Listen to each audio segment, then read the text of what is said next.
Hello and welcome back to another video. Welcome back to the YouTube channel. Trying to do a daily upload or a stream. Speaking of streams, make sure to check out my yesterday's stream with Matt, talking about the Euros, predicting and previewing the whole thing. And yeah, obviously Germany, Scotland tonight, but we will continue to talk about West Ham United today. Make sure to like the video and subscribe. We're trying to hit 500 before the end of the year. Yeah, this video, I didn't know what video I was going to do today. I don't want to force uploads either, but there always seems to be something. There's rumours of Fotheringham being close. There's rumours of the Sule guy from Juventus and stuff. But I wasn't going to make a transfer video because we're linked to bare players, but like nothing's concrete. As I said yesterday, according to fucking Twitter, we're gonna buy everyone. But I wanted to make this video because it was a Twitter interaction I had yesterday that kind of inspired it. I remember, I think it was Dan Lawless that tweeted about Lopetegui, and a lot of the fan base who thought Moyes going would be the last of the divide of the fan base. But Lopetegui's got an uphill battle pretty much. I think I agree. I replied with, a lot of people want to be proven right rather than, us doing well. But these are Twitter fans. These are people online that they have their opinion, but they're mainly just farming interactions. Now, there's a lot of the West Ham fan base online. Like every fan base has it, but West Ham fan base online love to argue, and I think we do it the most. I don't think we could go a day without it. Now, there's people that are for Lopetegui, that were for Moyes as well, that are against Steiden. There are people that are for Steiden, for Lopetegui, that were against Moyes. There's people that were against Moyes, against Lopetegui, against Steiden. There's people that are for Steiden, against Moyes, against Lopetegui. There's a lot of different opinions out there. Now, the divide seems to really come towards the director of football. What doesn't make sense to me is being against Steiden and for Lopetegui now. As much as I was that, I have learned that Steiden approved Lopetegui from what I've seen. So I'm going to have to trust Lopetegui basing it off what Steiden thinks. That's why I'm behind the project now. And I'm behind it because he seems to be changing the style of play. We're going to see it in pre-season, but he seems to be changing a style of play where it will actually get the better out of the players that we have, because we have better attacking players than we do defensive players. Obviously trying to get new centre-backs. Well, you have to sign a centre-back quick, because otherwise other clubs will come in for people like Jacob Greaves and stuff like that. I like Jacob Greaves from what I've seen. I haven't watched enough of them. As much as I watched the Championship, I've only watched like 3 or 4 games of Hull. So I can only tell you a little bit about Jacob Greaves. Other than that, it's not really much to say. However, Lopetegui does have an uphill battle, but it's mainly an uphill battle with the online fan base. It's an uphill battle for someone like a Lopetegui and Steiden, because Steiden didn't get any credit for getting a signing over the line yesterday from the people that were criticising him. Obviously, people like me and other people I was online were giving him his credit because we are for Steiden. But I am different. I will criticise someone when they've done bad. Like, I think Steiden should leave Brazil alone now.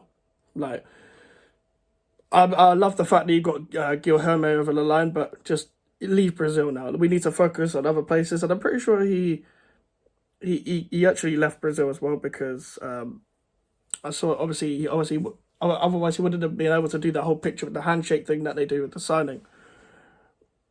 Guilherme gave credit to Steiner for talking to his family and talking about the project, and we're hearing a lot about the project. And I'm going to explain why I think the Lopetegui project is actually more plausible than previous projects that we've had. So under Pellegrini, it was a mess. We had no structure. I don't really need to say much about that. But under David Moyes, I remember Thilo Kehrer saying this is one of the most exciting projects in Europe. But Moyes was trying to play a different style of play. He was trying to play possession-based football. You had Rob Newman above him. And that could have been a good project. However, Moyes can't coach that style.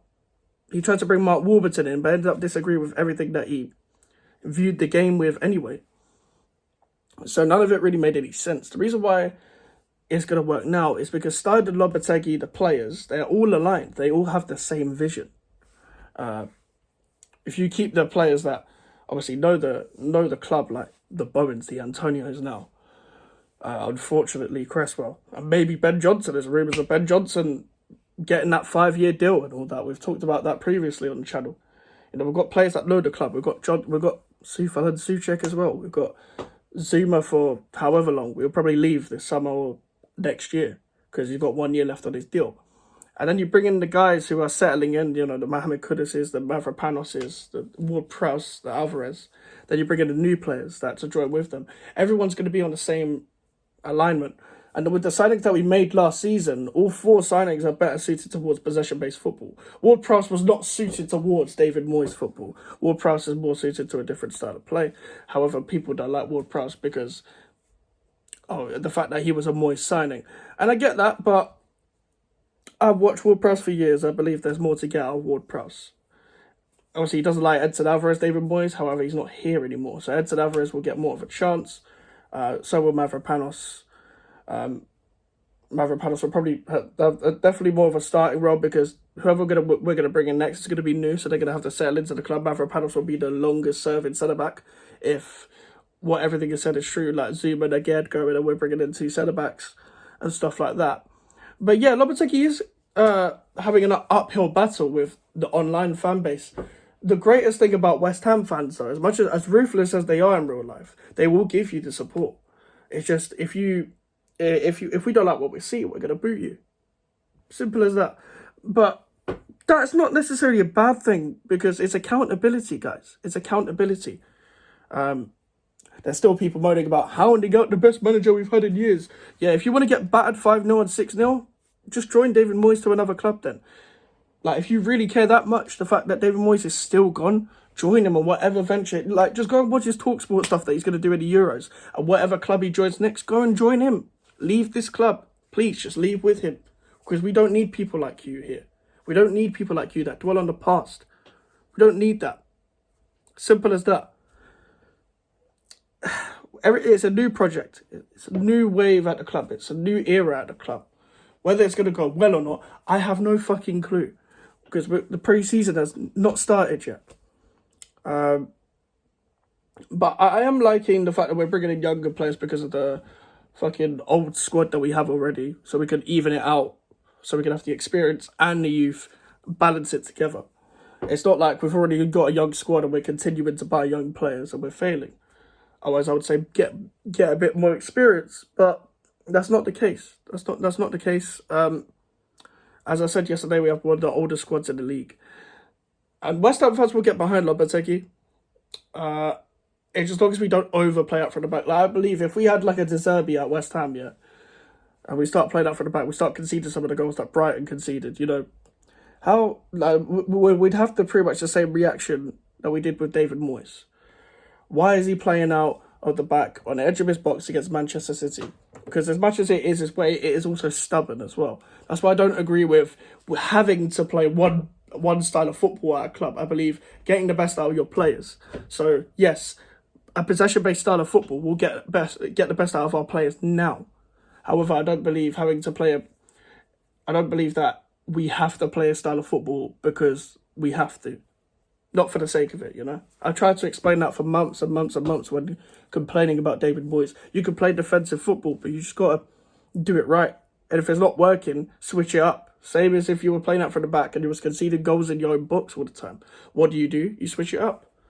But yeah, I'm going to give Lopetegui the support. I don't want him at the club, but I'm going to get behind him. I was the guy who was starting in Lopetegui. I thought it was Sullivan bringing him in, but it was actually starting approving him as well. Listen, I think when you look at it, it was an emotional reaction from myself. But when you look at it, it was the managers that he wanted to bring Tim Steidten, from Stuttgart and, like the Stuttgart manager and the other managers that were on the can, like Amarim and stuff like that. Amarim, don't know what happened there. I still don't know what happened in the negotiations. And the Stuttgart manager just signed a new contract and Stuttgart finished in the Champions League. So I reckon if it wasn't Lopetegui, it would have been Fonseca, because Lopetegui might have gone to Milan and Fonseca's gone to Milan. So it probably would have been Fonseca. So that's just my opinion, because we're all heavily linked with Fonseca. It's just Lopetegui was there, Fonseca wasn't. Make sure to like the video. Make sure to subscribe if you are new. Social medias are in the description if you want to follow me. The email for the Enquiries. We're trying to hit 500 subscribers before the end of the year. You must make that happen. You must. And I'll see you guys tomorrow. Goodbye.